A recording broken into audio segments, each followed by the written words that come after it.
আজকে আমাদের গ্রামে চাটনিওয়ালা এসেছিল, তাই আমি চুরি করে টিন দিয়ে যে এইভাবে কেলানি খাবো আমি বুঝতেই পারিনি।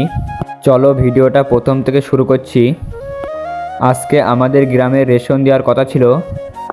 এখানে কার্ড জমা দিয়ে আমি একটু ঘুরে বেড়াচ্ছিলাম, টাইম পার হচ্ছিল না, তাই আমি একটু দোল খেয়ে নিচ্ছি। আমি দূরের থেকে দেখতে পারলাম চাটনিওয়ালা এসেছে। তারপরে আর কি, আমারও চাটনি খাওয়ার জন্য লোভ হয়ে গেল। তারপরে আমি একজনার মিটার ঘরের টিন খুলে দিয়ে দিলাম। তারপরে আমি এখান থেকে চাটনি আর পাঁপড় নিয়ে নিচ্ছি। চাটনি আর পাঁপড় অনেকগুলো দিয়েছিল। চাটনি খাওয়ার পরে শুনতে পারলাম যে আমাদের গ্রামে আজকে রেশন দেবে না, তাই বাড়ি গিয়ে চলে গেলাম ছাদ বাগানে। দেখতেই পাচ্ছ আমাদের ছাদে আজকে অনেক ফুল ফুটেছে। আজকে ফুল গাছে আমি জল দেব, তাই আমি ফুলগুলো তোমাদেরকে দেখাচ্ছি। দেখতে পেলে যে অনেক ফুল ফুটেছে।